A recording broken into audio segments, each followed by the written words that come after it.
கர்த்தராகிய இயேசு கிறிஸ்துவின் பரிசுத்த நாமத்திற்கு மகிமையுண்டாவதாக. இன்றைய வேத பாட வகுப்பில் நாம் வெளிப்படுத்தின விசேஷம் சபை காலங்களை குறித்து நாம் தியானிக்க போகிறோம். இன்றைக்கு பெருகமு சபையின் காலத்தை குறித்து நாம் தியானிப்பதற்காக வெளிப்படுத்தின விசேஷம் 2ஆம் அதிகாரம் 12ஆம் வசனம் முதல் 17 வசனங்களை நாம் வாசிக்க கேட்போம்.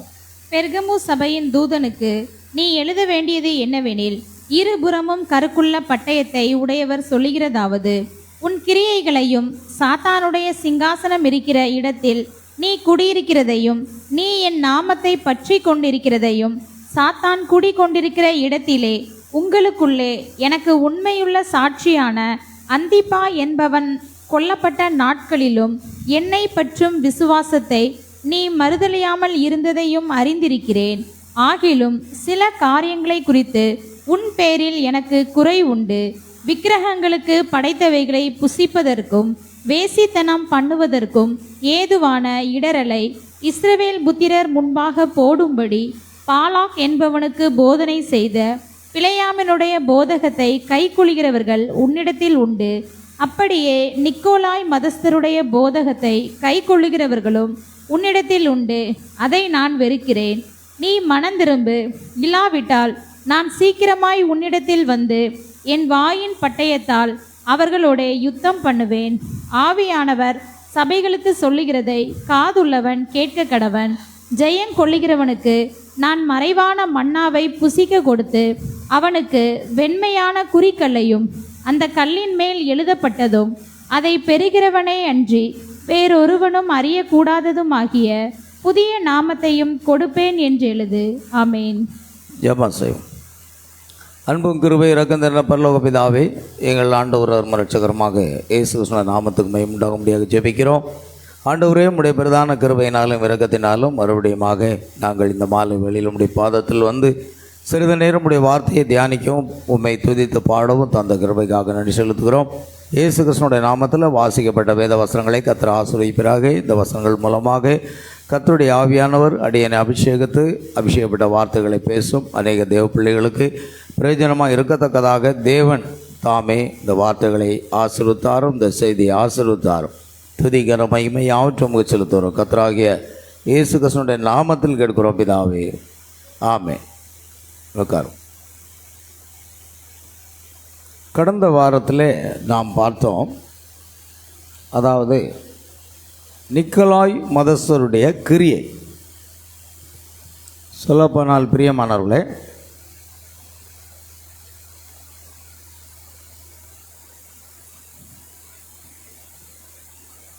வெளிப்படுத்தின விசேஷம் அந்த 2ஆம் அதிகாரத்தில் நிக்கோலாய் மதஸ்தருடைய கிரியைகள் என்று, நிக்கோலாய் என்பது ஒரு மதமாக அங்கே காணப்பட்டதை நான் பார்க்கிறோம். பிரியமானவர்களே, நிக்கோலாய் என்றால் என்ன? நிக்கோ என்ற ஒரு வார்த்தை தான் கிரேக்க மொழியிலே நிக்கோலாய் என்று அழைக்கப்பட்டது. கர்த்தருக்கு மகிமை உண்டாகட்டும்.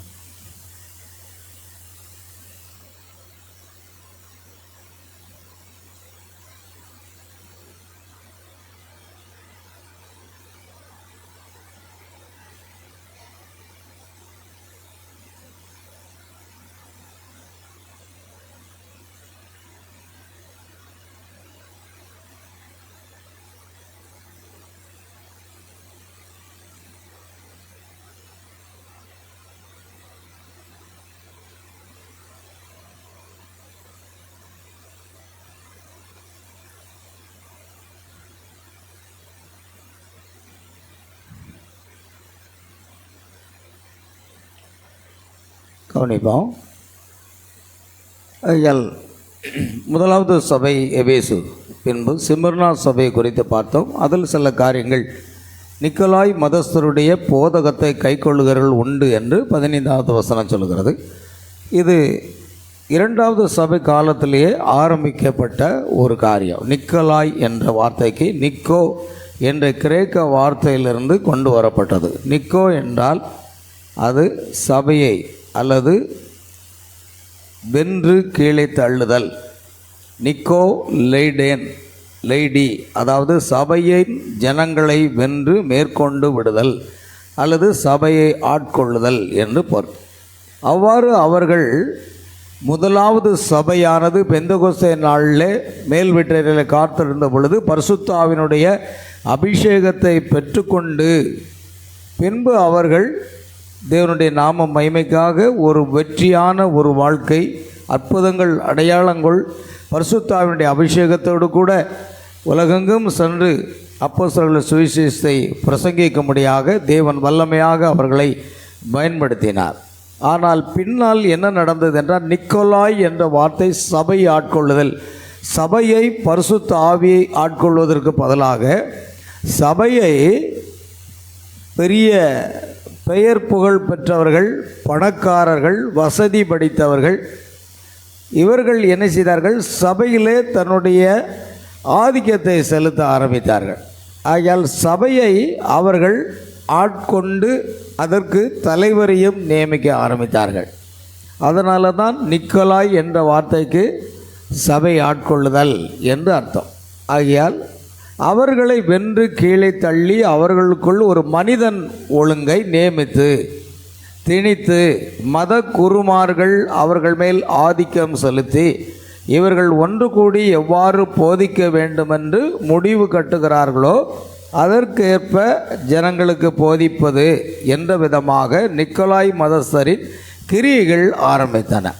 ஆகையால் உண்மையான திருச்சபையை அங்கு நிக்கோலாய் மதஸ்தருடைய கிரியைகள் ஆரம்பித்தது. முதலாவது அது ரோம சபையாகிய அஞ்ஞான ரோமபுரியிலிருந்து கிறிஸ்தவுக்குள்ளாக புகுத்தப்பட்டது.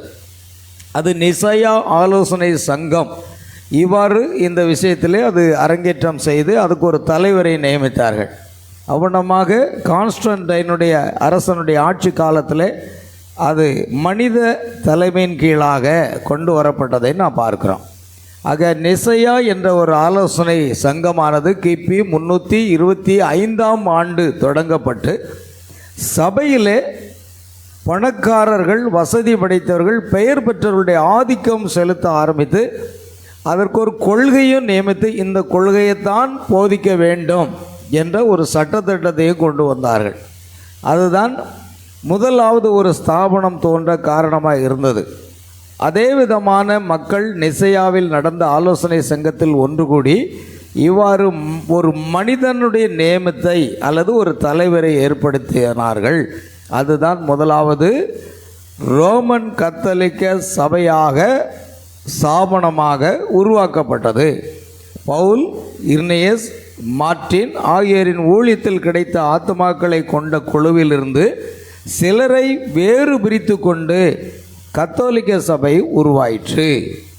கத்தோலிக்க குருமார்கள் இன்றைக்கு என்ன பிரசங்கம் பண்ணுறாங்கன்னா, அதாவது பிரிவினை சகோதரர்கள் என்று குறிப்பிடுவார்கள். கத்தோலிக்க சபையிலிருந்து பிரிந்து போனவர்களை பிரிவினை சகோதரர்கள் என்று அவர்கள் அழைக்கிறார்கள். ஆனால் உண்மையாகவே பவுல் அப்போஸ்தலன் மூலமாக, இர்னேயஸ் மூலமாக, மார்ட்டின் மூலமாக ஊழியத்தில் கிடைத்த ஆத்துமாக்களை பிரித்து கொண்டு சென்றது யாருன்னா கத்தோலிக்க ஸ்தாபனம்தான். ஆனால் அவர்கள் தலைகீழாக என்ன செய்கிறாங்கன்னா, நம்மை பார்த்து பிரிவினை சகோதரர்கள், ஆதி திருச்சபையை விட்டு நம்ம பிரிந்து போய்விட்டோமா? அப்படி அல்ல. சரித்திர பிரகாரமாக அதை ஆராய்ந்தால் உண்மையான திருச்சபையில் உள்ள அந்த ஆத்மாக்களை அவர்கள் என்ன செய்தார்கள்? பிரித்து கொண்டு வேறு பிரித்து கொண்டு போய் கத்தோலிக்க சபை உருவாயிற்று. ஆதி சபையிலே அப்போஸ்தலருடைய காலத்திலே அப்போஸ்தலர்கள் என்ன சொல்கிறாங்கன்னா, அவர்கள் நம்முடையவர்களாக இருந்தால் நம்மை விட்டு பிரிந்து சென்றிருக்க மாட்டார்களே, அவர் நம்முடையவர்கள் அல்லாத காரணத்தினால்தான் பிரிந்து சென்றார்கள். ஆகையால் பிரிந்து சென்றது கத்தோலிக்க ஸ்தாபனத்திலிருந்து உண்மையான கிறிஸ்தவர்களை பிரித்து கொண்டு சென்றார்கள் என்பதை நாம் பார்க்கிறோம். அல்லேலூயா. ஆகையால் அப்படித்தான் அந்த முதலாவது ஸ்தாபனம் உண்டாட்டம். அவர்கள் அஞ்ஞான மார்க்கத்திலிருந்து மனம் திரும்பி என்ன செய்தார்கள் என்றால் கிறிஸ்தவர்களானார்கள். அந்த அஞ்ஞான மார்க்கம் அவர்கள் கிறிஸ்தவர்களாகி அவர்கள் சபைக்கு பழைய ஏற்பாட்டு முறைமையிலான ஊழிய முறைமைக்குள் மீண்டும் இழுத்து கொண்டு வர விரும்பினர். அதனால் இன்னைக்கு கத்தோலிக்க ஸ்தாபனத்தில் பாருங்கள், உலகத்தில் 500க்கும் மேற்பட்ட கிறிஸ்தவ பிரிவுகள் இருந்தாலும் கத்தோலிக்க ஸ்தாபனம் மட்டுமே இன்னும் என்ன செய்து கொண்டிருக்கிறார்கள்? தூபம் காட்டி கொண்டிருக்கிறார்கள். அந்த ஒரு ஸ்தாபனத்தை தவிர வேறு யாரும் தூபம் காட்டலை. ஏன்னா தூபம் காட்டுதல் எங்கே? அது பழைய ஏற்பாடு. பழைய ஏற்பாடு தான் தூபம் காட்டுவதாக இருந்தது, புதிய ஏற்பாட்டில் கிடையல. ஆனால் இவர்கள் என்ன செய்கிறாங்கன்னா, சபைக்கு பழைய ஏற்பாட்டினுடைய முறைமையை உள்ளே கொண்டு வந்தாங்க. அதனால் மீண்டும் தூபம் காட்டுதல், அந்த சடங்காச்சாரமான காரியங்கள் எல்லாமே உள்ளே கொண்டு வந்தாங்க. ஆனால் புதிய ஏற்பாட்டில் நமக்கு சொல்லப்பட்டிருக்கிறது, தூபம் என்பது என்னதாக இருக்கிறதுனா ஜெபம் என்று சொல்லப்படுகிறது. தூபம் என்பது ஆவிக்குரிய ரீதியாக என்னதுங்க, ஜெபம். ஒரு தூபமானது அதை அசைத்து போடப்படும் பொழுது அது புகையாக, வாசனையாக அது மேலே அப்படியே பறந்து வானத்தை நோக்கி செல்வது போல நம்முடைய ஜெபம் கர்த்தருக்கு சுகந்த வாசனையாக என்ன செய்யணும், அப்படியே பரலோகத்தை நோக்கி போகணும். ஆகையால் பழைய ஏற்பாடு தான் அந்த தூபம் காட்டுதல், ஆனால் இது அதுவல்ல. அல்லேலூயா. ஆகையால் பிரியமானவர்களே, பழைய ஏற்பாட்டு முறையிலான ஊழிய முறைமைக்குள் மீண்டும் இழுத்து கொண்டு வரவிருக்கிறார். பழைய ஏற்பாட்டில் எப்படி பிரதான ஆசாரியர்கள் வம்ச வழி ரீதியாக தேர்ந்தெடுக்கப்படுகின்றனோ அதே போல அப்போஸ்தல பட்டத்திற்கு வாரிசு தேர்ந்தெடுத்தல் என்று கொண்டு வந்தது. பாருங்க, சபை முற்றிலும் பரிசுத்த ஆவினால வழிநடத்தப்படலை. அப்புறம் பரிசுத்த பவுல் சொல்கிறாரு, பரிசுத்த ஆவி உங்களை நடத்துவதற்கு, தேவன் தம்முடைய சபையை நடத்துவதற்கு பரிசுத்த ஆவி கண்காணியாக வைத்த மந்தை முழுவதையும் குறித்து என்ன செய்யுங்க, எச்சரிக்கையாக இருங்க. நான் போன பின்பு மந்தையை தப்ப விடாத ஓநாய்கள் உங்களுக்குள் வரும் என்று பவுல் அப்போஸ்தலர் எச்சரிக்கை விடுத்தார் 1வது நூற்றாண்டில். இது அதுக்கப்புறம் இதே சம்பவம் நடந்தது. அந்த ஓநாய்கள் உள்ளே வந்ததை நம்ம பார்க்குறோம். அல்லேலூயா. கர்த்தருக்கு ஸ்தோத்திரம் உண்டாகட்டும். பிரியமான தேவ பிள்ளைகளை பார்ப்போம். ஆகையால் முதலாவது அவர்கள் என்ன செய்தாங்கன்னா, அந்த ஸ்தாபனத்துக்கு ஒரு தலைவர் யார் என்றால் ஒரு பிரத்யேகமான புகழ்பெற்ற ஒருவரை நியமித்து அவருக்கு தான் போப் ஆண்டவர் என்று பெயர் வைத்தார்கள். என்ன பெயர் வச்சாங்க? போப் ஆண்டவர் என்ற பெயரை அவர்கள் வைத்தார்கள். ஆகையால் ஒரு போப்பிற்கு பிற்பாடு அடுத்த போப்பை வாரிசு முறையில் தேர்ந்தெடுத்து இவ்வாறாக அடுத்தடுத்து போப்புகளை தேர்ந்தெடுக்கிற முறையை கொண்டு வந்தனர். அது அந்த காலம் கான்ஸ்டன்டைன் அரசனுடைய காலத்திலிருந்து இன்றைக்கு வரைக்கும் போப்புகளை தேர்ந்தெடுக்கிறாங்க. அந்த போப்பை தேர்ந்தெடுத்தவருக்கு 75 மேற்றாணிமார்கள், இன்னும் சில பேரெல்லாம் சேர்ந்து கிட்டத்தட்ட 100க்கு அதிகமான, சமீபத்தில் தான் ஒரு போப்பை தேர்ந்தெடுத்தால் 100க்கு அதிகமான வேறு சேர்த்து கொண்டு அவர்கள் ஓட்டு அளிப்பார்கள். ஓட்டு அளித்து அது யார் தேர்ந்தெடுக்கப்பட்டார்களோ தேர்ந்தெடுக்கப்பட்டார்கள் ஒரு பெரிய புகைப்போக்கி இருக்கும். அந்த புகைப்போக்கின் வழியாக வெண்மையான புகை வந்தால் தேர்ந்தெடுக்கப்பட்டு விட்டது என்றும், கருமையான புகை வந்தால் இன்னும் தேர்ந்தெடுக்கப்படவில்லை என்று ஒரு அடையாளம். ஆகையால் பொது ஜனங்கள், அந்த சபை மக்கள் என்ன செய்வாங்க, தூரத்தில் இருந்து இந்த புகைப்போக்கியை பார்த்துக்கிட்டு இருப்பாங்க. அப்படித்தான் சமீபத்தில் ஒரு வருஷத்துக்கு முன்னாடி தேர்ந்தெடுத்தார்கள் என்று நான் நினைக்கிறேன். பாருங்கள், அதுதான் தேர்ந்தெடுக்கிற முறை. இப்படியாக அவர்கள் மனுஷ ரீதியான ஒரு தலைவரை தேர்ந்தெடுத்து சபையை ஆட்கொண்டு நடத்தார்கள். இதுதான் நிக்கோலாய் மதஸ்தருடைய கிரியைகளாக இங்கு இருந்தது. ஆகையால் இவ்வாறாக அடுத்தடுத்து போப்புகளை தேர்ந்தெடுக்கிற முறையை கொண்டு வந்தனர். வேதாகமம் முழுவதிலும் நாம் ஆராய்ந்து பார்த்தால் அது எப்படி வேதத்துக்கு விரோதமானது என்றோம். பார்த்தீங்களா, அப்படி தேர்ந்தெடுக்கப்படுறது வேதத்துக்கு என்னது, விரோதமான ஒரு காரியமாக இருக்கிறது. ஆகையால் தான் தேவன் என்ன செய்கிறார்னா, அதை ஆரம்பம் முதலே எவ்வாறு கடிந்து கொண்டு கண்டனம் செய்தார் என்பதையும் நீங்கள் காணலாம். இது சத்தியமாக இருக்கிறது. நிக்கோலாய் மதஸ்தரின் கிரியைகளை நீ வெறுக்கிறாய், நானும் வெறுக்கிறேன். பாருங்கள், அந்த வசனத்தை வாசிங்க. நிக்கோலாய் மதஸ்தனுடைய கிரியைகளை குறித்து, நான் வெறுக்கிற நிக்கோலாய் மதஸ்தின் கிரியைகளை நீயும் வெறுக்கிறாய். இது கர்த்தர் யாருக்கு சொல்கிறாருன்னா, உண்மையான திருச்சபைக்கு சொல்கிறார். ஒரு உண்மையான திருச்சபையாக அது காணப்படுகிறது. அல்லேலூயா. ஒரு உண்மையான சபை இருக்கு, அங்கே தான் சொல்கிறாரு. அவர்கள் உண்மையாகவே நிக்கோலாய் மதஸ்தின் கிரியைகளை ஏற்றுக்கொள்ளலை. நான் வெறுக்கிற நிக்கோலாய் மதஸ்தரின் கிரியைகளை, நிக்கோலாய் மதஸ்தரின் கிரியைகளை நீயும் வெறுக்கிறாய், நீயும் வெறுக்கிறாய். இது உன்னிடத்தில் உண்டு. பாருங்க, அப்போ அதுதான் நடந்தது. சபை அதை வெறுத்தது, தேவன் அதை வெறுத்தார், சபை அதை வெறுத்தது. அதாவது உண்மையான சபை எப்பொழுது ஒரு நிலத்தில் விதையை விதைக்கிறோமோ அதை வளர்ந்து வரும் பொழுது சிறிது காலத்துக்குள்ளாக களையும் வளர்ந்து வருகிறது. களை யாரும் விதைப்பதில்லை, விதையை தான் விதைப்பாங்க. விதை வளர்ந்து வரும் பொழுது களையும் வளர்ந்து வருகிறது. ஆகையால் உண்மையான ஒரு திருச்சபை எருசலேமில் பெந்தெகோஸ்தே நாளில் ஏற்படுத்தப்பட்டது பரிசுத்த ஆவியின் வல்லமையால். கள்ளச்சபையும் அங்கு ஆரம்பமாகிறது. நீங்கள் சொல்கிறீங்க, அப்போ ரோமன் கத்தோலிக்க ஸ்தாபனம் கள்ளச்சபையா அப்படின்னா, பைபிள் பிரகாரம் அது ஒரு கள்ள சபையாக கலையாக இருக்கிறது. இப்போ தெரியாது, முடிவில் தெரியும் அதுக்கு என்ன நேரிடும் என்று பைபிளில் எழுதியிருக்கிறது. எல்லா விவரமும் அங்கே இருக்கிறது. ஆகையால் நான் அதை வெறுக்கிறேன். சபையானது மனிதனால் நடத்தப்பட வேண்டும் என்பது தேவனுடைய நோக்கம் அல்ல. எந்த ஒரு சபையை என்ன செய்யக்கூடாது? ஒரு மனிதனால் நடத்தப்படக்கூடாது. இது தொன்று தொட்டு எல்லா ஸ்தாபனங்களிலும் வந்துவிட்டது.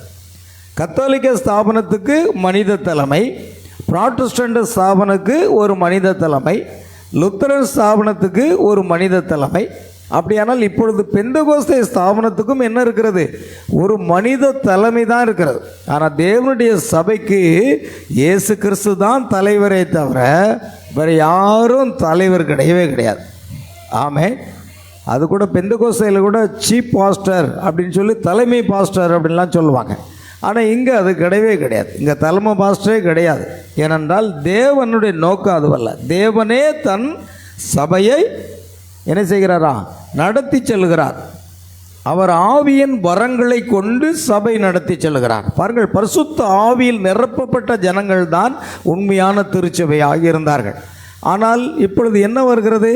பல காரியம். பரிசுத்த ஆவியை பெறுவதற்காக இந்த ரோமன் கத்தோலிக்க ஸ்தாபனத்தில் மாறல, புராட்டஸ்டன்ட் சபையிலையும் கூட என்னென்னா அதற்கு ஒரு சடங்கை வைத்திருக்கிறார்கள்.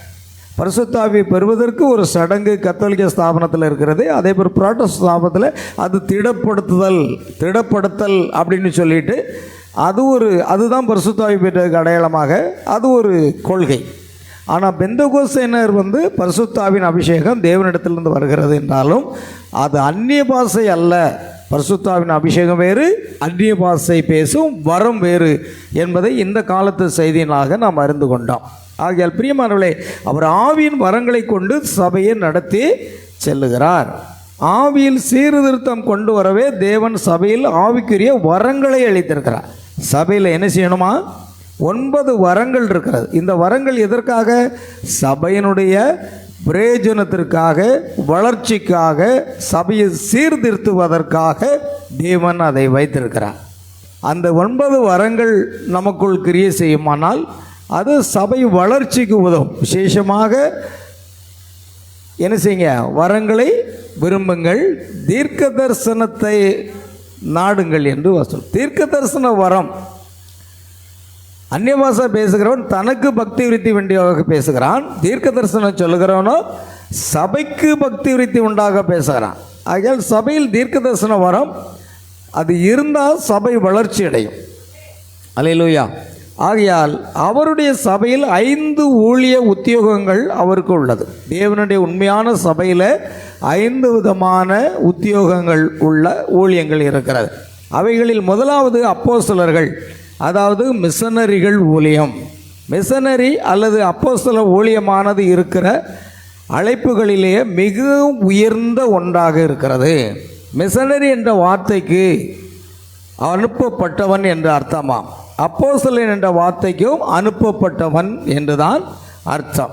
அதனால் இன்றைக்கி பைபிளில் அப்போஸ்தலன் என்று சொல்லப்பட்டிருக்கிறதை இவர்கள் என்ன சொல்வார்கள்னா மிஷனரின்னு சொல்லுவாங்க.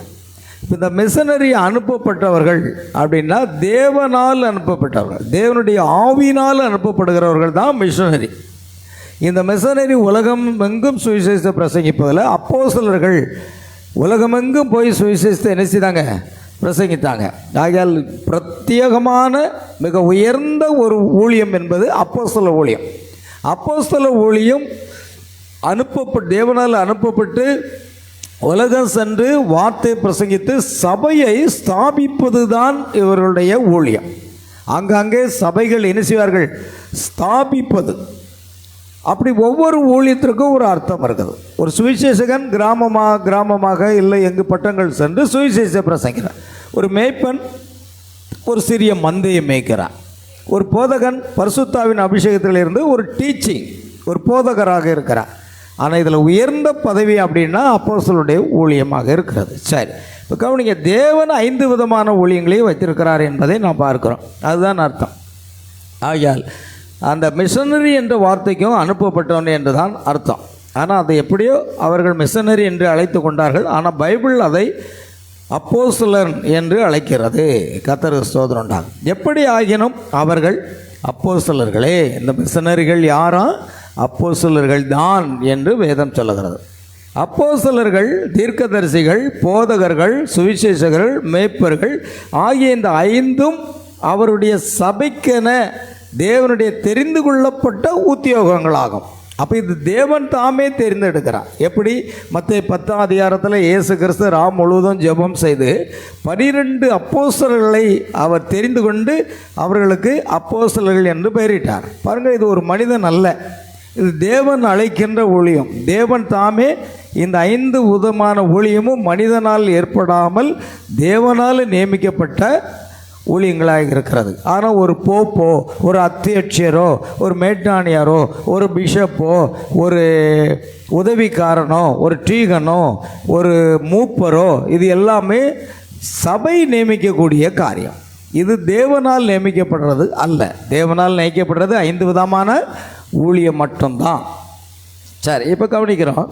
வெளிப்படுத்தல் 2:9 வசனத்தை இப்போ நாம் சற்று சீக்கிரமாக வாசிக்கலாம். வெளிப்படுத்தல் 2:9, உன் கிரியைகளையும் உன் உபத்திரவத்தையும் நீ ஐஸ்வர்யமான இருந்ததையும் உனக்கிருக்கிற தரித்திரத்தையும் தங்களை யூதர் என்று சொல்லியும் யூதரா இராமல் சாத்தானுடைய கூட்டமா இருக்கிறவர்கள் செய்யும் தூஷணத்தையும் அறிந்திருக்கிறேன்.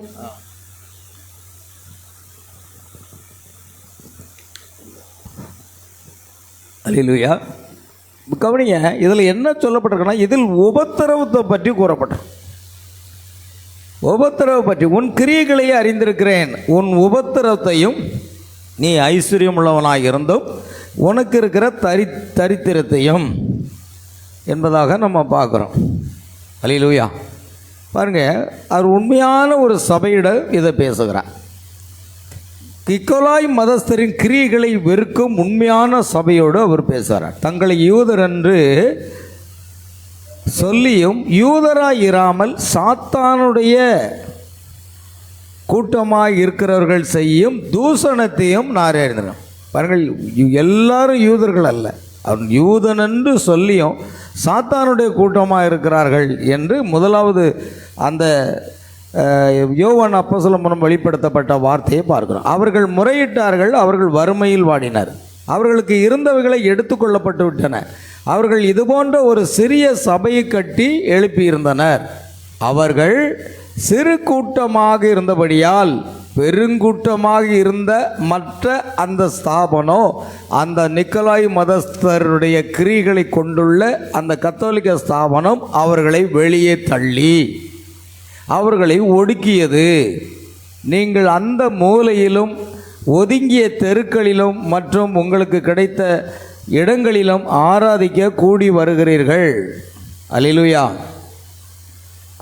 என்பதை அறிவேன். தேவன் அப்படியாக கூறுறார்.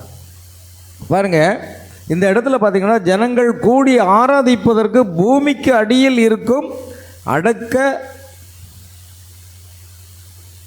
ஸ்தலமாகும். இது ரோமாபுரியில் அப்பியூ சாலை என்ற நெடுஞ்சாலையில் 2 மற்றும் 3வது மைல் கற்களுக்கு நடுவில் அமைந்துள்ளது. அங்குதான் அவர்கள் பூமிக்கு அடியில் கல்லறை தோட்டத்திற்குள்ளாக கூடி என்ன செய்தாங்க? தேவனை ஆராதித்தார்கள். ஏனென்றால் இந்த கத்தோலிக்க ஸ்தாபனம் உண்மையான கிறிஸ்தவர்களை ஒடுக்க ஆரம்பித்தது. ஏன்னா அதிகாரம் இருக்கிறது, பணம் இருக்கிறது, செல்வம் மிகுந்தவர்கள் இருக்கிறார்கள். அதனால் உண்மையான சபையில் உள்ள ஜனங்களையே அவர்கள் துன்பப்படுத்த ஆரம்பித்தார்கள். அதனால் அவர்களுக்கு ஒரு சிறு சபை இருந்தது, ஆனால் அதுவும் போய்விட்டது. ஆகையால் பூமிக்கு அடியிலான கல்லறை தோற்றத்திற்குள் போய் தான் அவர்கள் கூடி தேவனை ஆராதித்தாரலாம். பாருங்கள், இப்போ இன்றைக்கி நமக்கு ஆண்டவர் கிருபையினால் நம்ம சுயாதீனமாக ஆராதிக்கக்கூடிய அளவுக்கு தேவன் ஒரு நல்ல சர்ச்சை கொடுத்துருக்கிறார். ஆனால் ஆதி சபை விசுவாசிகள் தேவனை ஆராதிப்பதற்கு கல்லறை தோட்டத்தில் போய் தான் ஆராதிக்க வேண்டிய ஒரு சூழ்நிலை வந்தது. அல்லேலூயா. கவனிங்க, ஆதி கிறிஸ்தவர்கள் எவ்வளவு உபத்திரவங்களை அனுபவித்திருக்கார்கள் என்றால் நாம் அதில் ஒரு சிறு பாகத்தை கூட உபத்திரவம் அனுபவிக்கலை. அவ்வளவு உபத்திரவங்களை அவர் அனுபவித்திருக்கிறார்கள். பாருங்கள் பிரியமானவர்களே, அங்குள்ள பூமிக்கடியினால் கல்லறை தோட்டத்துக்குள் போய் ஆராதித்தார்கள். வேறு இடம் அவர்களுக்கு இல்லை. உனக்கு இருக்கிற உபத்திரவத்தையும் உனக்கு உண்டாயிருக்கிற தொல்லைகளையும் அறிந்திருக்கிறேன். ஆனால் உனக்கு ஏற்பட்டுள்ள உபத்திரவங்களே உன்னை ஐஸ்வர்யவனாக்கி இருக்கிறது. ஒரு ஆவிக்குரிய ரீதியான ஐஸ்வர்யம். அவர் உன்னதங்களிலே ஆவிக்குரிய சகல ஆசீர்வாதத்தினாலும் நம்ம என்ன செய்கிறார்? ஆசீர்வதித்திருக்கிறார் என்று எபேசியர் 1:3 சொல்லப்பட்டது போல. பாருங்க, அந்த உண்மையான ஒரு ஆவிக்குரிய ஐஸ்வர்யம் அவர்களுக்கு கிடைத்திருக்கிறது. ஆகையால் தேவன் என்ன கூறுகிறார்? சபையின் மேல் உபத்திரவமானது வரும்போது அது சபையை பலப்படுத்துகிறது. நான் உபத்திரவப்பட்டது நல்லது. ஆமென். நான் உபத்திரவப்பட்டது நல்லது, அதனால் உம்முடைய பிரமாணங்களை கற்றுக்கொண்டேன். அப்போ உபத்திரவம் வருவது நமக்கு நல்ல காரியமாகத்தான் இருக்கிறது வழிய கிடையாது. தேவன் ஏன் இந்த உபத்திரவத்தை அனுபவித்தார், ஏன் இந்த கஷ்டத்தை அனுபவித்தார் என்று நாம் சொல்லுகிறோம். இல்லை, அது அன்றியும் அவருடைய தீர்மானத்தின்படி அழைக்கப்பட்டவர்களாய் தேவனிடத்தில் அன்பு கூறுவர்களுக்கு சகலமும் நன்மைக்கு அதுவாக தான் நடக்குமா. ஆமென். அதனால தான் நடந்ததெல்லாம் நன்மைக்கே நன்மைக்கே, நடப்பதெல்லாம் நன்மைக்கே நன்மைக்கே என்று பெர்க்மன்ஸ் ஐயா பாடினார். உண்மைதான், நடந்தது எல்லாமே நன்மைக்கு என்று நாம் நினைக்கணுமா. ஏன் இப்படி நடக்கணும் மட்டும் தேவனிடத்தில் கேட்கக்கூடாது. ஏன்னா தேவனிடத்தில் நீங்கள் அன்பு கூறுகிறீங்க, அவரும் உங்களிடத்தில் அன்பு கூறுகிறார். ஆனால் ஏன் இப்படி நடக்கிறது என்ற ஒரு கேள்வியை தேவனிடத்தில் கேட்கக்கூடாது. நாம் நடந்தது எல்லாமே அவருடைய தீர்மானத்தின்படி தான் நடந்து கொண்டிருக்கிறது. அல்லேலூயா. அப்போ உபத்திரவங்களில் அகப்படும் சபையானது அதனால் எப்பொழுதும் பலப்படவே செய்கிறது. ஆமென். உனக்கு இருக்கிற உபத்திரவத்தை நான் என்ன செய்கிறேன்? அறிந்திருக்கிறேன். ஆனால் நீ ஐஸ்வர்யம் உள்ளவனாய் இருக்கிறாய் என்றார். ஏனெனில் நீ விடாமல் என்னை பற்றி கொண்டு இருக்கிறாய். என்ன உபத்திரம் வந்தாலும் என்ன செய்யல, நீ விடாமல் பற்றி கொண்டிருக்கிறாய். நீ ஐஸ்வர்யவானாய் இருக்கிறாய். உபத்திரங்கள் உன்னை ஒன்றிலும் சேதப்படுத்தவில்லை.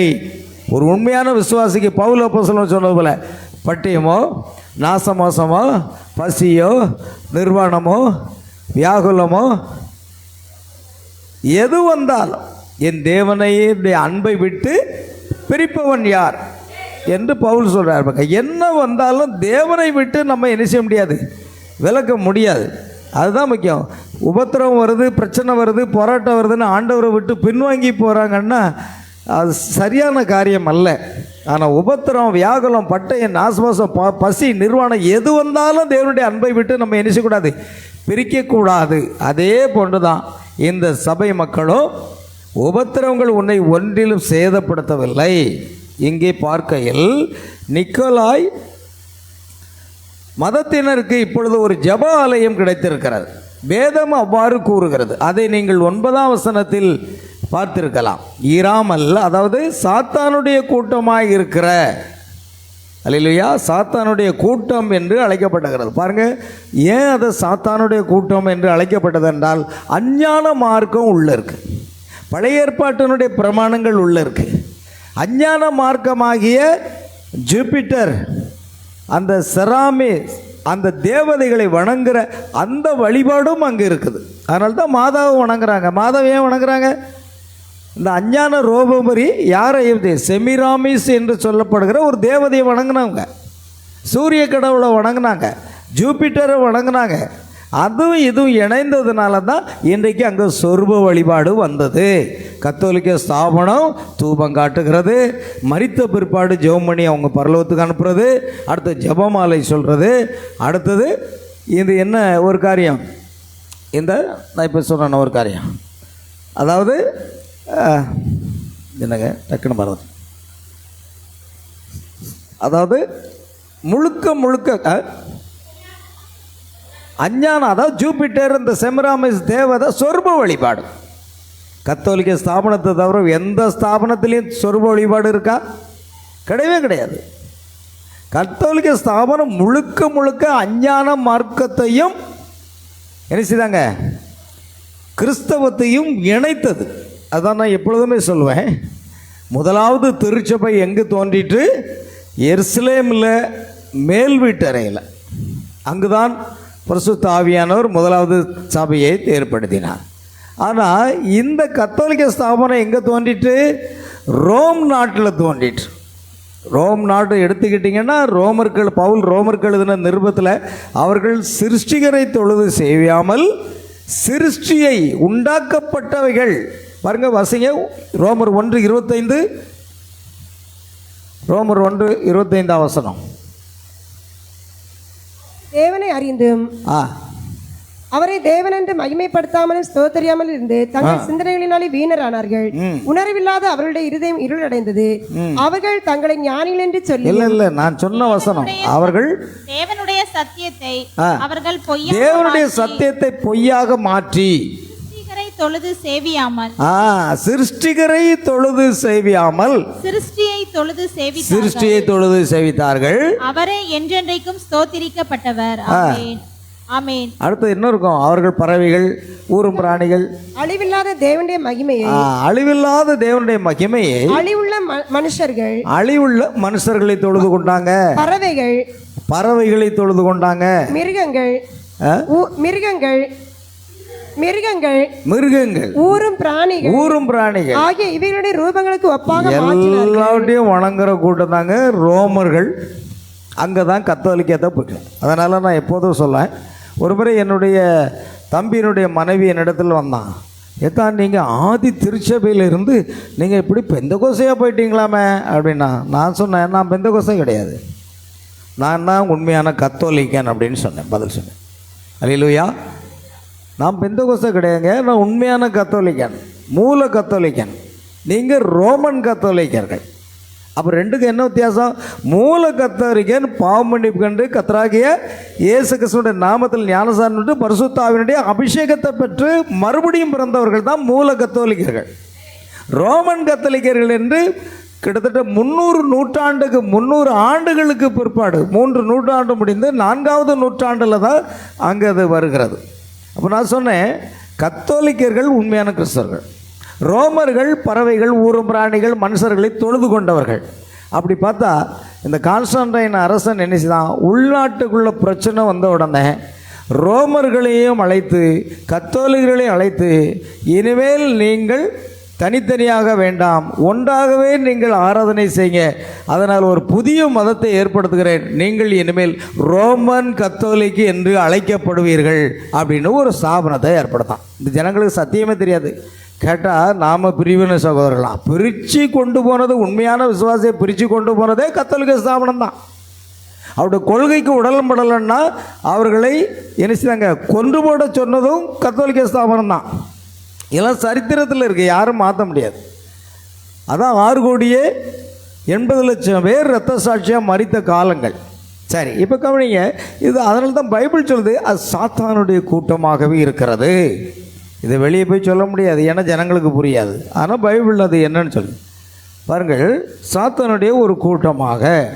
ஆகையால் கவனிக்கணும், உண்மையான சபையானது புறம்பாக்கப்பட்டது. உண்மையான சபை என்ன செய்யப்பட்டதா? புறம்பாக்கப்பட்டது. நிக்கோலாய் மதஸ்தர் இப்பொழுது சபையை தங்கள் கையில் எடுத்துக்கொண்டு விட்டனர். பரிசுத்த ஆவியை பெற்றிருந்த அந்த மக்களை அவர்கள் புறம்பே தள்ளிவிட்டனர். அங்கே தான் நடந்தது.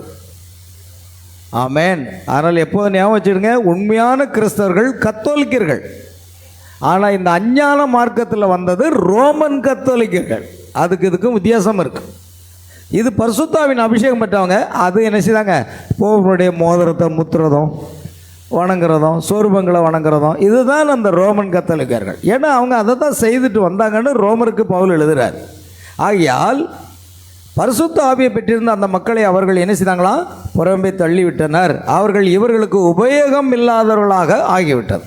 ஏன்னா அவருடைய கொள்கைக்கு இவங்க உடன்படலை. எந்த உண்மையான கிறிஸ்தவர்களும் ஸ்தாபன கொள்கைக்கு என்ன செய்ய மாட்டாங்க? உடன்படவே மாட்டாங்க. ஒவ்வொரு ஸ்தாபனங்களுக்கும் கொள்கைகள் இருக்கிறது. ஆனால் நீங்கள் உண்மையான மறுபடியும் பிறந்த பரிசுத்தாவின் அபிஷேகம் பெற்ற ஒரு கிறிஸ்தவனாக இருந்தால் எந்த ஸ்தாபன கொள்கைக்கும் என்ன செய்ய மாட்டீங்க? உடன்பட மாட்டீங்க. அப்படித்தான் இவர்களும் இருந்தார்கள். அல்லேலூயா. ஆகையால் பிரியமானவர்களே, ஆசிய மைனரில் உள்ள சிமிர்னாவானது இரத்த சாட்சிகளுக்கு உரிய ஜீவக்கிரீடமானது தங்களுக்கென காத்து கொண்டிருக்கிறது என்பதை மட்டும் அறிந்ததால் என கர்த்தர் வாக்கு கொடுக்கார். உன் உபத்திரத்தை குறித்து நீ பயப்படாத, உனக்கு நான் என்ன கொடுப்பேன்? நித்திய ஜீவ கிரீடத்தை தருவேன்னு வாக்கு பண்ணார். ஆகையால் அதை அவர்கள் எதிர்பார்த்திருந்தார்கள். அதாவது இந்த தீர்க்க தரிசனமானது எழுதப்பட்டு இந்த சபைக்கு அனுப்பப்பட்டு இந்த சபை அதை பற்றி கொண்டு, அல்லேலூயா, இத்தீர்க்க தரிசனத்தில் கூறப்பட்டுள்ளபடி இரத்த சாட்சிகள் அணியும் கிரீடம் பெறப்போவது. ஆமென். அது நிச்சயமாக தாங்கள் தான் என்று அறிந்தபோது, இந்த ஜீவ கிரீடம் நமக்குத்தான் தேவன் வாக்குத்தத்தம் பண்ணியிருக்கிறார் என்று அறிந்த பொழுது அது அவர்களை மரணத்துக்கு ஏதுவாக அச்சுறுத்தினது. அவர்கள் அதை எந்த வேளையிலும் எதிர்பார்த்து கொண்டிருந்தால், எந்த நேரமும் நமக்கு மரணம் வரலாம், ஆனால் தேவன் நமக்கு நித்திய ஜீவனை தந்திருக்கிறார் என்ற ஒரு விசுவாசம் அவர்களுக்கு இருந்தது. ஆனால் அது அவருடைய காலத்தில் வரவில்லை. அந்த மரணம் அவர் காலத்தில் வரல. அவர்களில் யாராவது சிலர் அந்த தீர்க்கதரிசியாக யோவான் தவறாக இருந்திருக்கிறான், ஏனெனில் அவன் உரைத்தவைகள் ஒன்று நமக்கு சிம்மர்னாவில் நிறைவேறவில்லை என்று கூறியிருக்கக்கூடும். ஆனால் பிற்காலத்தில் அது நடந்தது. நூற்றுக்கணக்கான ஆண்டுகள் கழித்து தான் அது நிறைவேற வேண்டும். தேவன் உரைத்தவை எவையும் நிறைவேறிய தீரும். ஆனால் அதுக்கு தேவன் ஒரு காலத்தை வச்சிருக்கிறார். அந்த கால நிர்ணயத்தில் தான் அந்த வசனங்கள் நிறைவேறும். அது கண்டிப்பாக நிறைவேறிய தீரும் என்று எழுதப்பட்டிருக்கிறது. நாம் நம்முடைய விசுவாசத்தை தேவனுடைய வார்த்தையின் பேரில் தான் என்ன செய்ய வேண்டும்? வைக்க வேண்டும். அங்கே தான் நம்ம அஸ்திபாரம், நம்முடைய அஸ்திபாரம் எதில் இருக்கணும்? கிறிஸ்தவ வாழ்க்கையில் வார்த்தையின் பேரில் நம்முடைய அஸ்திபாரம் இருக்கும். தேவன் ஒவ்வொரு வாக்குத்தத்தையும் தவறாமல் நிறைவேற்றுகிறார். ஒரு வாக்குத்தத்தை அவர் செய்துட்டார்னா கண்டிப்பாக நிறைவேற்றுவார். ஆபிரகாமே, வானத்து நட்சத்திரங்களை பார், இவனமாக உன் சந்ததி இருக்கும். கடற்கரை மணலை எடுத்து பார், இவனமாக ஒரு சந்ததி இருக்கும். 75வது வயதில் தேவன் அவனுக்கு வாக்குத்தத்தம் கொடுத்தார். ஆனால் இப்பொழுது 100 வயது. ஆமென். தேவன் கொடுத்த வாக்குத்தத்தை ஆபிரகாம் உறுதியாக பிடித்து கொண்டான். ஆமென். அதனால் 100வது வயதில் சாராளுடைய கர்ப்பம் செத்து போயிருந்தது, ஆபிரகாமுடைய சரீரம் செத்து போயிருந்தது. அந்த நேரத்தில் கர்த்தர் ஒரு குமாரனை கர்த்தர் கொடுத்தார். அவருக்கு காலம் என்பது அவர் வைத்திருக்கிற காலத்தில் தான் அது நிறைவேறும். உடனே நிறைவேறும்னு சொல்ல. ஆனால் நாம் என்ன செய்யணும்? தேவனுடைய வார்த்தை நிச்சயமாக நிறைவேறும் என்று சொல்லி நாம் அதை உறுதியாக பற்றி கொள்ள வேண்டியது அவசியம். எல்லாரும் சொல்கிறாங்க, இத்தனை வருஷமாக இயேசு வரப்போகிறார், நம்ம மர்வமாகி போக போகிறோம்னு சொல்லிட்டு தானே இருக்கீங்க, ஆனால் இது நடக்கவே இல்லையே அப்படின்னு எல்லா பேரும் சொல்லுவாங்க. ஆனால் இல்லை, ஒரு நாள் ஒரு இமைப்பொழுதிலே அவர் நம்மை கொண்டு போய் விடுவார். நாம் ஆயத்தமாக இருக்க வேண்டும், அதுதான் முக்கியம். ஆகையால் என்னவானாலும் சரி, ஒரு குறிப்பிட்ட வாக்குத்தத்தம் நிறைவேற வேண்டிய வேலை தான் இது என்று நீங்கள் நினைக்கலாம். ஆனால் அது சம்பவிக்கிற தேவனுடைய வேலை அதுவாக இல்லாமல் இருக்கும். இது இப்பொழுதுதான் நிறைவேறும் என்று நாம் நினைப்போம். அப்படி இல்லை, தேவன் ஒரு கால நிர்ணயத்தை வைத்திருப்பார்.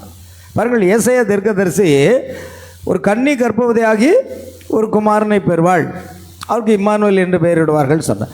அவர் சொன்ன உடனே எந்த கன்னி கர்ப்பவதியாக எத்தனையோ ஜெனரேஷன் போய்கிட்டே இருக்குது. எத்தனையோ ஜெனரேஷன் போன பிற்பாடு இன்னும் அந்த வார்த்தை நிறைவேறலையா? அப்படியானால் பொய் தீர்க்கதரிசனமாக இருக்கலாமோ என்று ஜனங்கள் எண்ணக்கூடும். ஆனால் தேவன் அதை கணக்கில் வைத்து காலம் நிறைவேறின போது சிறியனிடத்தில் பிறந்தவர் என்று வேதம் சொல்லும். அந்த காலம் வரும்பொழுது கிட்டத்தட்ட 712 ஆண்டுகள் ஆயிற்று. 700 ஆண்டுகளுக்கு பிறகுதான் தேவனுடைய வார்த்தை கன்னி மூலமாக அது நிறைவேறிற்று. பார்த்தீங்களா? அப்போ தேவன் ஒரு வார்த்தை சொன்னால் அது நிறைவேறாமல் போகவே போகாது என்பதில் நாம் என்ன செய்யணும்? உறுதியாக இருக்க வேண்டும். கவனிங்க. ஆகையால் நாம் நினைக்கிறது போல அல்ல, அப்படியே என் வாயிலிருந்து புறப்படும் வசனமும் இருக்கும், அது வெறுமையாய் என்னிடத்தில் திரும்பாமல் அது நான் விரும்புகிறதை செய்து நான் அதை அனுப்பின காரியமாகும்படிக்கு வாய்க்கும். என்னுடைய வார்த்தை வெறுமனை என்ன செய்யதான்? திரும்பாதான். அது அவருடைய சித்தத்தை செய்து முடித்து, அவருடைய காரியத்தை செய்து முடித்தான். தேவன் எப்பொழுதும் தன்னுடைய வசனத்தை கனம் பண்ணி அதற்குரிய வேளையில் அது பலனளிக்கத்தக்கதாக செய்வார். வசனத்தை கனப்படுத்தாமல் இருக்க மாட்டார். உங்கள் விசுவாசம் உறுதியாக இருந்தால் தேவன் அந்த வசனத்தை என்ன செய்யணும்? கனப்படுத்தி தான் ஆகணும். இரத்த சாட்சிகளாக மரிக்க வேண்டியவர்கள் என்று சொல்லப்பட்டவர்கள் இந்த சபையினர் தான் அவர்கள் காலத்துக்குரிய சுபாவம் அல்லது இயல்பு சிமர்னா சபையின் காலத்தில் வெளிப்பட்டது. அவர்கள் இரத்த சாட்சிகளுக்குரிய கிரீடத்தை அணிய வேண்டியவர்கள். எனவே அவர்களில் அநேகர் கொல்லப்பட்டனர். அந்த பெரிய ஸ்தாபனத்தின் மூலமாக நெருக்கடி கொடுக்கப்பட்டு உபத்திரவம் கொடுக்கப்பட்டு ஸ்தாபன கொள்கைக்கு இணங்காதவர்களை அத்தனை உண்மையான கிறிஸ்தவர்களையும் கொண்டு குவித்தது இந்த ரோம ஸ்தாபனம்தான். இயேசு கிறிஸ்து பிறந்த பொழுதும் அந்த ரோம தளபதி தான் அவரை கொலை செய்வதற்கு சிலுவை மரணத்துக்கு ஒப்பு கொடுத்தார். இதெல்லாம் சரித்திரம். அதே மாதிரி எருசலேமை முற்றுகையிட்டு இந்த ஜனங்களை எல்லாம் பட்டினியினாலும் பசியினாலும் இஸ்ரவேல் ஜனங்களை கொன்றது யார் தான்? இந்த ரோம தளபதியாக தீத்துராயன் தான். சரித்திரத்தை முழுவதும் பாருங்கள், பைபிளையும் பாருங்கள். அல்லேலூயா, கர்த்தருக்கு ஸ்தோத்திரம். ஆகையால் இவர்கள் இரத்த சாட்சிகளுக்குரிய கிரீடத்தை அணிய வேண்டியவர்கள். எனவே அவர்களில் அநேகர் கொல்லப்பட்டனர். 10வது வசனத்தை இப்பொழுது நாம் எடுத்துக்கொள்வோம். நீ படப்போகிற பாடுகளை குறித்து எவ்வளவு என்ன செய்யாதே, பயப்படாதே. இதோ நீங்கள் சோதிக்கப்படும் பொருட்டாக பிசாசாவன் உங்களை சிலரை காவலில் போடுவான். 10 நாள் உபத்திரவப்படுவீர்கள். எத்தனை நாள்? 10 நாள். 10 நாள். நீங்கள் 10 நாள் என்பது 10 ஆண்டுகள். சரியா? 10 நாள் உபத்திரவப்படுவீர்கள். ஆகிலும் நீ மரண பரியந்த உண்மையாயிரு, அப்பொழுது ஜீவ கிரீடத்தை உனக்கு தருவேன். அல்லேலூயா. அப்போ மரண பரியந்தத்துக்கும் நம்ம உண்மையாக இருக்க வேண்டியது அவசியம். அல்லேலூயா.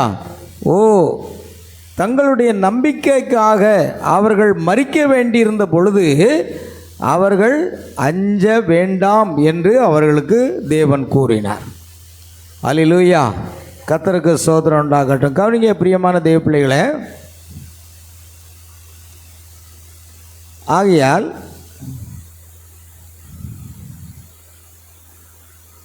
நான் உங்களுக்கு என்ன செய்வேன்? நீங்கள் மரிக்க நான் உங்களை விட்டு விடுவேன், ஆனால் நான் உங்களுக்கு என்ன கொடுப்பேன்? ஜீவ கிரீடத்தை தருவேன் என்று கர்த்தர் வாக்களித்தார். வெளிப்படுத்தல் 2 அதிகாரம் 10 வசனத்தில் நம்ம பார்க்குறோம். நீ படப்போகிற பாடுகளை குறித்து என்ன செய்யண்டாம்? நீ பயப்படாண்டாம். பிசாசானவன் நீங்கள் சோதிக்கப்படும் பொருட்டாக பிசாசானவன் உங்களை சிலரில் என்ன செய்வான்? காவலில் போடுவான். 10 நாள் உபத்திரவப்படுவீர்கள். ஆகிலும் நீ மரண பரியந்தம் உண்மையாயிரு, அப்பொழுது ஜீவ கிரீடத்தை தருவேன். பாருங்கள், அவர் யாரை சாத்தானுடைய ஜெப ஆலயத்துக்காரர்கள் அல்லது சாத்தானுடைய கூட்டத்தார் என்று சொன்னார் என்றால், ஆங்கில வேதாகமத்தில் சாத்தானுடைய ஜெப ஆலயத்தை சேர்ந்தவர்கள். உங்களுக்கு தெரியுமா? இன்றைக்கி அமெரிக்கா போன்ற சில நாடுகளில் சாத்தானின் ஆலயம்னு ஒரு ஆலயம் இருக்குது. நம்ம ஊர்லேயும் கூட சாத்தாங்கோயில்னு சொல்லுவாங்களே. நம்ம ஊர்லேயே சில கோயில் என்ன சொல்லுவாங்க? சாத்தாங்கோயில்னு சொல்லுவாங்க. எந்த விதத்தில் அவங்க சாத்தாங்கோயில்னு சொல்கிறாங்களே தெரியல. அதே மாதிரி பல இடங்களில் சாத்தானை ஆராதிப்பதற்குன்னு சாத்தானின் ஆலயம் என்று சொல்லி பல நாடுகளில் இருக்கிறது. அப்போ சாத்தானுடைய ஜெப ஆலயத்துக்காரர்கள் என்று அழைத்தார்.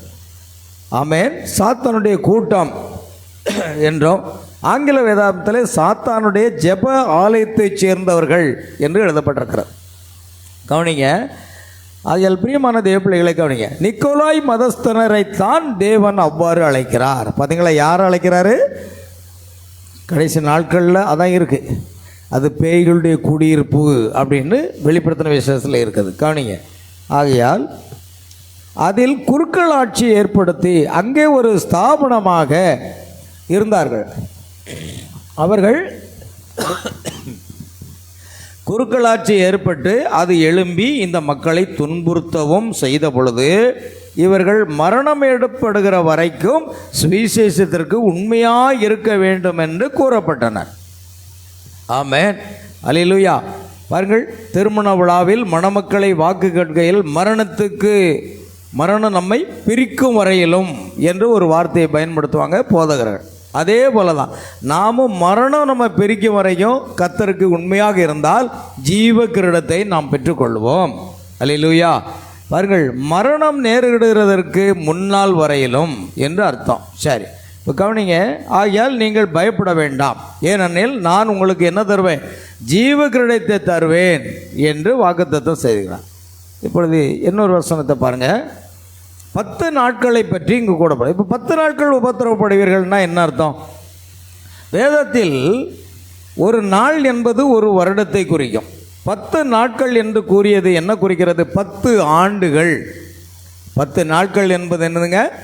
10 ஆண்டுகளை குறிக்கிறது. அதாவது ரோம சக்கரவர்த்தியாகிய டயக்லீஷன் என்பவனின் முடியாட்சி காலத்தின் இறுதி 10 ஆண்டு கால ஒரு ஆட்சி. டயக்லீஷன் என்பவன் தான் ரோம சக்கரவர்த்தியாக இருந்து அதை ஆட்சி செய்தானான். அவனுடைய இறுதி காலத்தில் 10 ஆண்டு கால ஒரு ஆட்சி இருந்ததான். அந்த 10 ஆண்டு கால ஆட்சியில் தான் சிமிர்னா சபை காலத்தின் இறுதி கட்டத்தில் பெரிய சக்கரவர்த்தியான இம்மன்னன் அரசாண்டான். எபேசு சபை காலம் முதல் சிமிர்னா சபை காலம் முடிய உள்ள காலங்களில் பல மன்னர்கள் அரசாண்டார்கள். அவர்களில் நீரோ என்பவன் ஒருவன் என்று நினைக்கிறேன். சரி, நீரோ என்ற ஒருவனும் ஒரு கொடுங்கோலன். நீரோ என்ற மன்னன் எப்படிப்பட்டான்? கொடுங்கோலனாக ஆட்சி செய்தான்னு சரித்திரத்தில் நம்ம வாசிக்கிறோம். பாருங்கள், டயக்னீசியன் என்பவன் என்ன செய்கிறான்? சபையின் உபத்திரவ காலத்தின் இறுதி கட்டத்தில் அரசாண்ட கடைசி மன்னன் ஆவான். இவனது ஆட்சி காலத்தின் இறுதி 10 ஆண்டு கால ஆட்சியின் போதுதான் இவன் எல்லாரையும் என்ன செய்கிறான்? மிஞ்சுகிற அளவுக்கு பயங்கரமான இரத்த வெறிபிடித்த உபத்திரவம் கொடுத்தவனாக இருந்து வந்தான். உண்மையான கிறிஸ்தவர்களுக்கு அதிகமான பயங்கரமான ஒரு உபத்திரவத்தை அவன் கொடுக்கிறான். அவன் இந்த நிக்கோலாய் மதஸ்தர் குழுவரின் சார்பில் தான் இருந்தான். அவர்கள் கிறிஸ்தவர்களை கொன்றனர், எரித்து போட்டனர், மற்றும் இன்னும் எத்தனையோ கொடுமைகளும் இரத்த ஆறு ஓடும் அளவுக்கு 10 ஆண்டு கால உபத்திரவும் உண்டாயிருந்தது. ஆமென். நீ படப்போகிற பாடுகளை குறித்து எவ்வளவும் பயப்படாதே. 10 நாட்கள் நீங்கள் உபத்திரவப்படுவீர்கள். இந்த 10 நாட்கள் என்பது எத்தனை? 10 ஆண்டு காலம். அதாவது அந்த மன்னன் ஆட்சி செய்த அந்த 10 ஆண்டு காலம்தான் கொடுமையான உபத்திரவம் உண்டாயிற்று.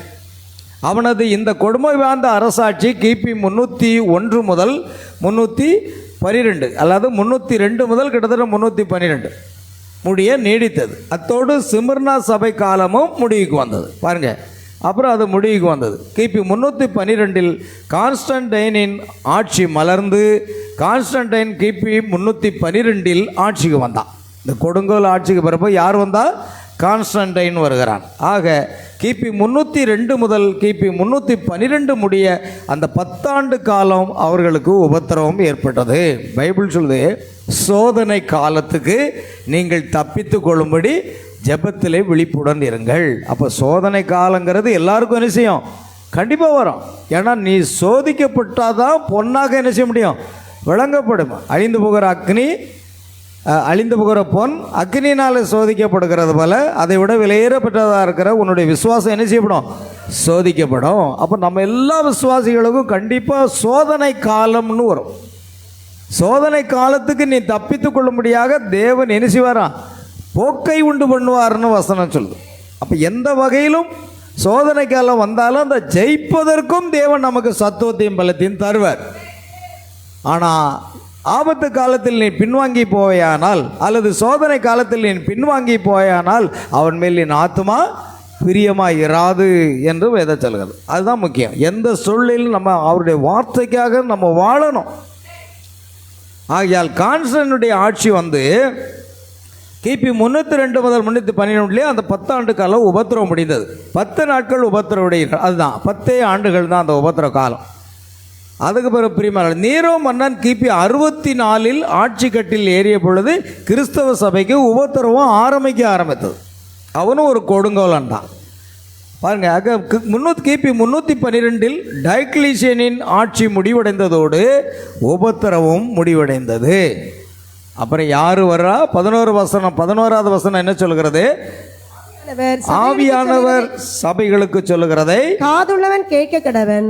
ஜெயங்கொள்ளுகிறவன் 2ஆம் மரணத்தினால் சேதப்படுவதில்லை என்று எழுது. பாத்தீங்களா? ஆவியானவர் சபைகளுக்கு சொல்லுகிறதை காதுள்ளவன் கேட்க கடவன், ஜெயங்கொள்ளுகிறவன் 2ஆம் மரணத்தால் சேதப்படுவது இல்லை, அவனுக்கு அதை சேதப்படுத்தாது என்று எழுது என்பதாக அங்கே முடிகிறது. 11ஆம் வசனத்தோட பெருகுமு சபையினுடைய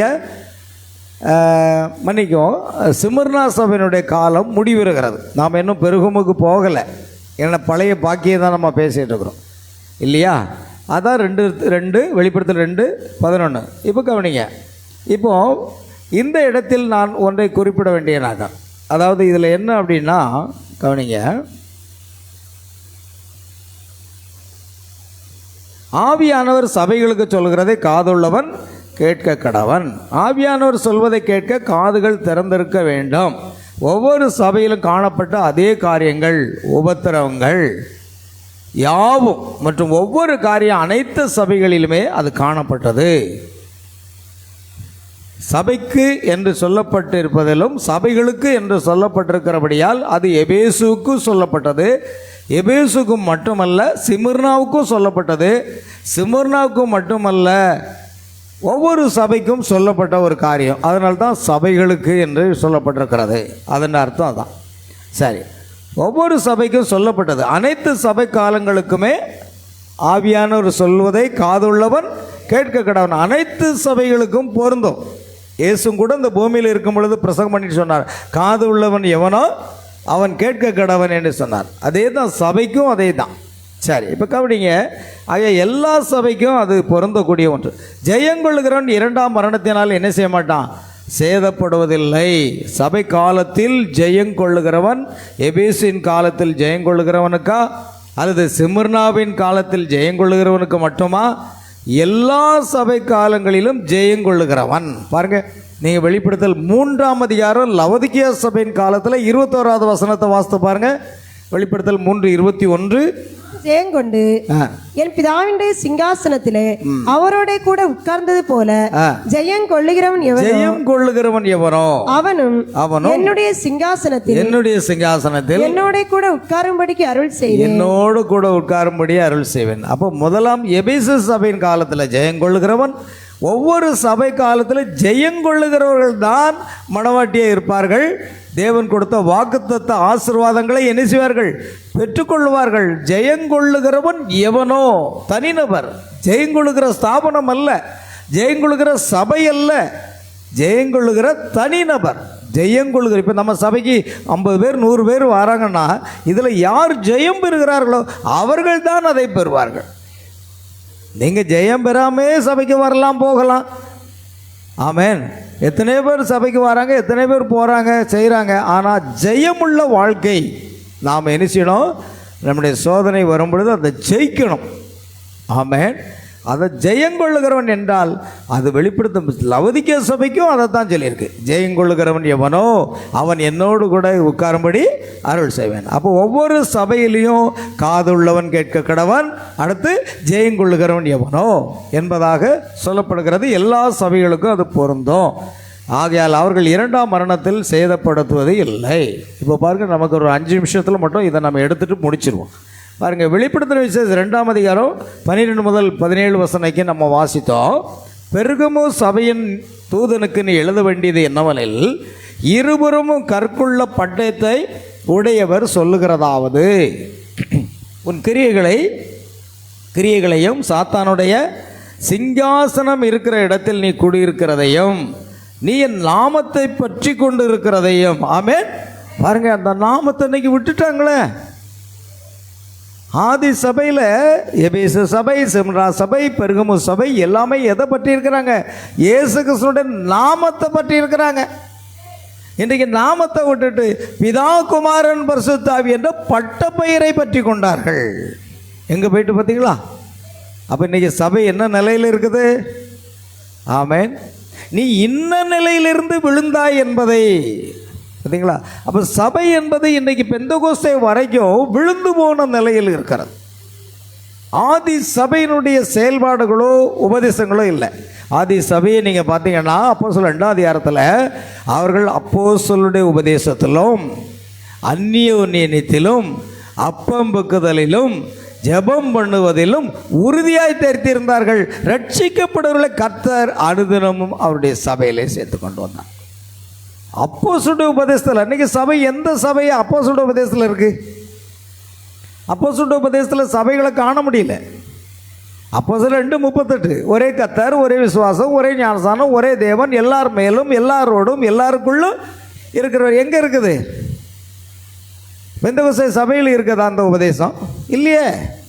அப்படியானால் அவர்கள் அதை என்ன செய்து விட்டார்கள்?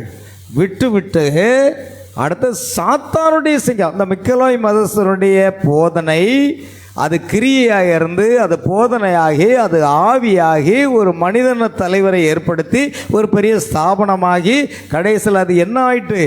சாத்தானுடைய சிங்காசனம்.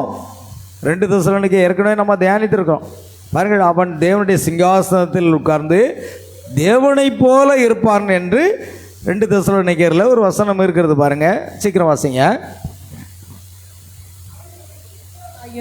தேவன் எண்ணப்படுவது எதுவோ ஆராதிக்கப்படுவது எதுவோ அவை எல்லாவற்றிற்கும் மேலாக தன்னை உயர்த்துகிறவனாயும் தேவனுடைய ஆலயத்தில் தேவன் போல உட்கார்ந்து, பாத்தீங்களா? தேவனுடைய ஆலயத்தில் தேவன் போல உட்கார்ந்து தன்னைத்தானே தேவன் என்று காண்பிக்கிறவனாய் இருப்பான். தன்னைத்தானே தேவன் என்று காண்பிக்கிறவனா இருப்பான்.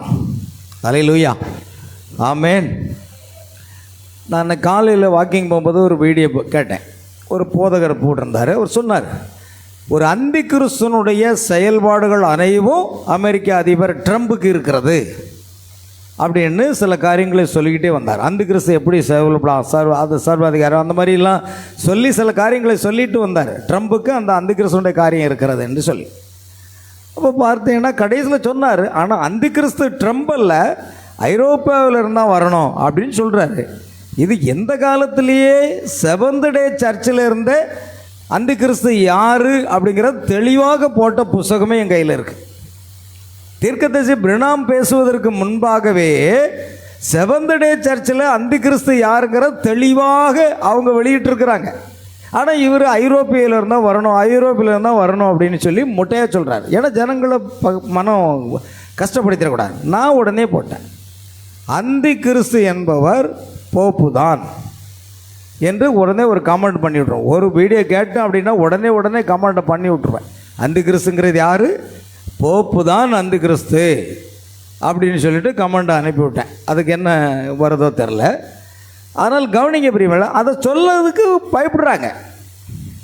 தெரியுது ட்ரம்ப் அல்ல அந்தி கிறிஸ்து, அந்தி கிறிஸ்து ஐரோப்பியில் இருந்தால் வரணும். சரி யார் சொல்லுங்கள், சொன்னால் ஜனங்களை பகைக்க வேண்டிய வருவோமே அப்படின்னு நினைக்க தோன்றும். பயப்படக்கூடாது. நீங்கள் வார்த்தையை பேசுகிறதுக்கு நினைச்சக்கூடாது, பயப்படவே கூடாது. பயப்படுகிறவனும் அவிசுவாசியும் அக்கினி கடலிலே தள்ளப்படுவான் என்று வேதம் சொல்லுகிறது. நம்ம பயப்படவே கூடாது. அல்லேலூயா. நான் உடனே சொல்லிட்டேன், போப்பு தான் அந்தி கிறிஸ்துன்னு நான் உடனே கமெண்ட் பண்ணி விட்டேன். கவனிங்க, அது இன்னைக்கு நேரத்தில் இல்லைங்க, பிரணாம் விளக்குறதுக்கு முன்பாகவே செவன்த் டே அந்த புஸ்தகம் நான் வச்சுருக்கேன், என் கையில் கிடச்சிது. அந்தி கிறிஸ்து யாருன்னு சொல்லி அவர்களே தெளிவாக அந்த காலத்தில் பேசியிருக்காங்க. அந்தி கிறிஸ்து யார், 666 முத்திரை என்னது, அது யாருக்கு இருக்குது, எங்கே இருக்குது, எல்லாமே நம்முடைய தீர்க்கதரிசி விளக்குனது போல் விளக்கியிருக்காங்க. அல்லேலூயா. ஆனால் இன்றைக்கு தைரியமாக சொல்கிறதுக்கு யாருக்கும் என்ன இல்லை, தைரியம் இல்லாமல் இருக்கிறது. கர்த்தருக்கு ஸ்தோத்திரம். பாருங்கள், உன் கிரியைகளையும் இருவரும் கருக்குள்ள உன் கிரியைகளையும் சாத்தானுடைய சிங்காசனம் இருக்கிற இடத்துல நீ குடியிருக்கிறதையும். பார்த்தீங்களா எங்கே வந்துருச்சு பார்த்தீங்களா? அப்போ சாத்தானுடைய சிங்காசனம் மறைமுகமாக ஒரு பெரிய ஸ்தாபனத்தை ஏற்படுத்தி அதுக்கு தலைவராக தேவன் எண்ணப்படுவது எதுவோ, ஆராதிக்கப்படுவது எதுவோ, எல்லாவற்றுக்கும் மேலாக தன்னை உயர்த்துகிறவனாகவும் தேவனுடைய ஆலயத்தில் தேவன் போல உட்கார்ந்து தன்னைத்தானே தேவன் என்று காண்பிக்கிறவனும் இருப்பான்னு சொல்லி பைபிள். ரெண்டாவது சொல்லுது, அது பாவம் மனுஷன் அப்படின்னு சொல்லுது. அது ஒரு மனுஷன் தான், ரோபோ கிடையாது. சில பேர் என்னதான் ரோபோன்னு பேசுறாங்க. நம்ம செய்தியில் இருக்கிற கூட சில ஊழியக்காரர் நினைச்சிருக்காங்க அது ரோபோ. ரோபோ என்ன வேணாலும் செய்யட்டும், ரோபோவுக்கு இதுக்கு சம்மந்தம் இல்லை. பைபிள் சொல்லுது அது அந்த பாவ மனுஷன் வெளிப்பட்டால் ஒழிய அந்த நாள் வராது. அது ஒரு மனுஷனாக தான் இருப்பான். ஆனால் சாத்தான் நம்ம அபிஷேகிப்பான். எப்படி யூதாசை சாத்தான் அபிஷேகத்தான் இல்லையா? அந்த அப்பத்தை எடுத்து அதை ரசத்தில் தோய்த்து கொடுத்த உடனே சாத்தான் யூதாசுக்குள் புகுந்தான்னு எழுதியிருக்கு. அப்போ ஒரு மனுஷனுக்குள்ள சாத்தான் குடி இருக்கிறதை நம்ம பார்க்குறோம். அதனால்தான் யோபு இது யூதாஸுக்கு என்ன கிடையாது, ரட்சிப்பே கிடையாது. அவன் தற்கொலை செய்து செத்து போனான். நல்லா கவனிக்கணும். ஒரு அப்போஸ்தலனாக இருந்தாலே அவனுக்கு பரலோகம் கிடையாதா? இல்லை. என்ன பண்ணுறது? அது தேவனுடைய முன்குறித்தலில் தான் இருக்குது. நாம் பரலோகத்துக்கு போகணும்னு விசுவாசிக்கிறோம், ஆனால் அவருடைய கையில் தான் இருக்குது. அல்லேலூயா. ஆகையால் பாருங்க, சாத்தானுடைய சிங்காசனம் ஆகி போச்சு இப்போ.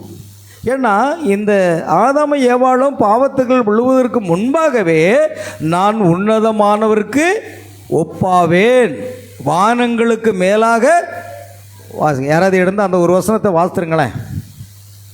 ஏன்னா சாத்தானுடைய சிங்காசனத்தை பற்றி பைபிளில் என்ன சொல்லுதுன்னு பார்ப்போம். ஏசையாவா?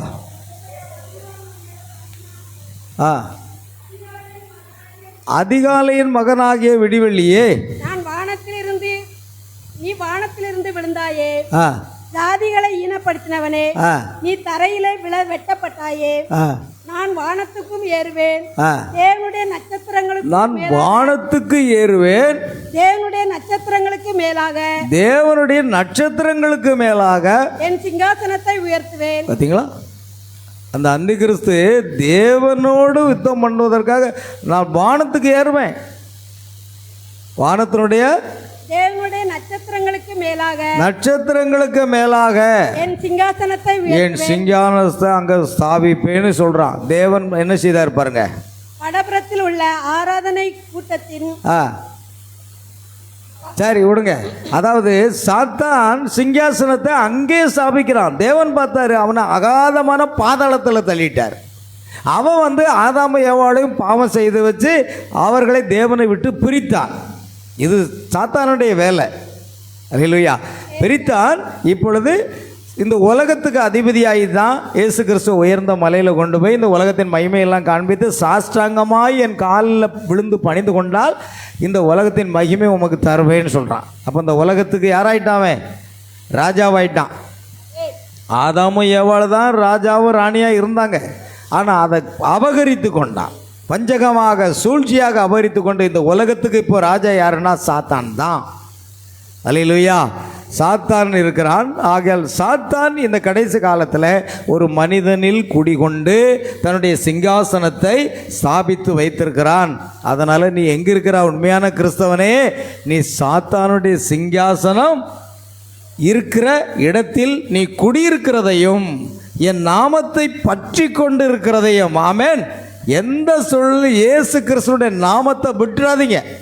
என கர்த்தரி நாமம் பலத்த துருகம், நீதிமான் அதற்குள் ஓடி சுமன். என் நாமத்தை பற்றி கொண்டிருக்கிறதையும், சாத்தான் குடிகொண்டிருக்கிற இடத்திலே உங்களுக்குள்ளே எனக்கு உண்மையுள்ள சாட்சியான அந்திப்பா கொல்லப்பட்ட நாட்களிலும் என்னை பற்றும் விசுவாசத்தை நீ மறுதலியாமல் இருந்தது. பார்த்தீங்களா? என்ன வந்தாலும் சரி என்னை பற்ற விசுவாசத்தை என்ன செய்யலை?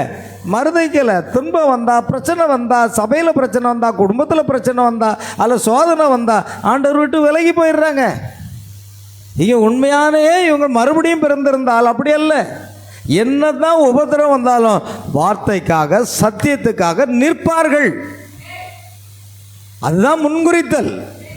அல்லேலூயா. அதை மறுதலியாமல் இருக்கிறதை அறிந்திருக்கிறேன். ஆகிலும் சில காரியங்களை குறித்து உன் பேரில் எனக்கு என்ன உண்டு? குறை உண்டு. பார்த்தீங்களா? ஒவ்வொரு சபையிலையும் ஆதியில் கொண்டிருந்த அன்பை விட்டாய், அப்புறம் ஏதாவது ஒரு காரியம் உனக்கு குறைவுண்டு. விக்கிரகங்களுக்கு படைத்தவர்களை புசிப்பதற்கும் வேசுத்தனம் பண்ணுவதற்கும் ஏதுவான இடரலை இஸ்ரவேல் புத்திரர் முன்பாக போடும்படி பாலாக் என்பவனுடைய போதனை செய்த பிழையாமனுடைய போதகத்தை கைக்கொள்ளவர்கள் உன்னிடத்தில் வந்து. பார்த்தீங்களா? அங்கே தான் தவறாயிடுச்சு. ஆமென். விக்கிரகங்களுக்கு படைக்கப்பட்டவர்களை புசிப்பது. அடுத்தது பாலாக் என்பவனுடைய போதனை செய்த பிழையாமனுடைய போதகத்தை. அடுத்த ஒரு போதனை நிக்கலாய் மதஸ்தருடைய போதனை. இப்போ பிழையாமனுடைய போதம். இன்னும் பின்னால் ஒரு போதனை வருது. என்ன போதனை? கண்டிப்பாக பார்ப்போம். பைபிள் வாசித்திருக்கீங்களா? எசபேலுடைய போதனை. மறந்துட்டீங்களா? ஆமென். நிக்கலாய் மதஸ்தருடைய போதனை, பிழையாமனுடைய போதனை, அடுத்தது என்னது? எசபேலுடைய போதனை. இதையெல்லாம் கை கொண்டார்கள். அதனால் அவர்கள் மீது என்ன இருக்கிறது? தேவனுடைய கோபம் இருக்கிறது. நாம் முடிப்போம் பிரியமானவர்களே. ஆகையால் இந்த பிலேமுடைய போதகத்தை கைக்கொள்ளல் உண்டு, அப்படியே நிக்கோலாய் மதஸ்தருடைய போதகத்தை கைக்கொள்ளுகிறவர்களும் உன்னிடத்தில் இருக்கிறார்கள். பார்த்தீங்களா, இந்த ரெண்டு போதகம். அடுத்தால எசபேலுடைய போதகம் பயங்கரமானது. எல்லா சபைகளும் வந்துடுச்சுங்க. சபைக்குள்ளே இந்த போதகெல்லாம் உள்ளே வந்து சபையை நாசப்படுத்திடுச்சு. ஆனால் பரிசுத்த ஆவியானவர் சபைகளை விட்டு வெளியே வந்துட்டார். இருந்தாலும் தன்னுடைய பிள்ளைகள் உள்ளே இருக்கிறாங்கிறதுக்காக இதோ நான் வாசல் படி நின்று தட்டுகிறேன். ஒருவரின் சத்தத்தை கேட்டு கதவை திறந்தால் நான் அவனுக்கு உள்ளாக சென்று அவனுடைய இருதயத்தில் சென்று போஜனம் பண்ணுவேன். ஆமேன். பாருங்கள், தேவன் யாரையும் இழந்து போக விரும்பலை. ஆண்டவர் அபுணமாக நம் மீது அன்பு வைத்திருக்கிறார். ஆகையால் பிரியமானவர்களே, நாம் இப்பொழுது இதை முடிக்கலாம். எபேசில் இந்த போதகம் ஆரம்பமாகி அப்புறம் நிக்கோலாய் மாஸ்டருடைய கிரிகள் உன்னிடத்தில் இருக்கிறது, அதை நான் வெறுக்கிறேன், நீயும் அதை வெறுக்கிறாய். நீ மனம் திரும்ப, இல்லாவிட்டால் நான் சீக்கிரமாய் உன்னிடத்தில் வந்து என் வாயின் படைத்தால் அவர்களோடு என்ன செய்வேன்? யுத்தம் பண்ணுவேன். ஆவியானவர் சபைகளுக்கு சொல்கிறதை காதுள்ளவன் கேட்க கண்ணு ஜெயங்கொள்கிறவன். ஆவியானவர் சபைகளுக்கு சொல்கிறதை காதுள்ளவன் கேட்க கடவன். அடுத்தது, ஜெயங்கொள்கிறவனுக்கு நான் மறைவான மன்னாவை புசிக்க கொடுத்து அவனுக்கு வெண்மையான குறிக்கல்லையும் அந்த கல்லின் மேல் எழுதப்பட்டதும் அதை பெறுகிறவனே அன்றி வேறு ஒருவரும் அறியக்கூடாததுமான புதிய நாமத்தையும் கொடுப்பேன் என்று. அல்லேலூயா. கர்த்தருக்கு ஸ்தோத்திரம் உண்டாகட்டும். நாம் இதோடு நிறுத்திக்கொள்வோம். அடுத்த வாரம் நாம் தொடருவோம். கர்த்தர் தாமே நம்ம ஒவ்வொருவரையும் ஆசீர்வதிப்பாராக. ஜெபம் செய்வோம்.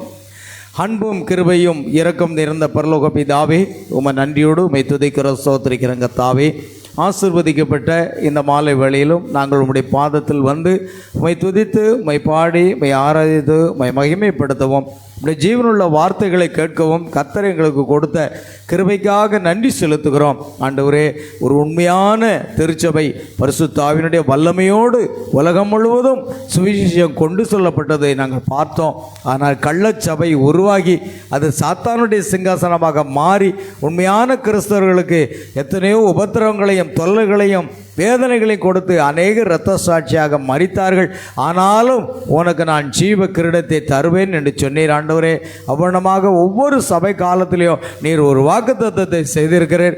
இன்றைக்கு பெருகுமு சபையினுடைய ஒரு சில பாகங்களை மட்டும் நாம் பார்த்தோம். அடுத்த வாரம் நாங்கள் தொடர்ந்து அதை செய்யத்தக்கதாக தேவன் கிருபை பாராட்ட ஜெபிக்கிறோம்.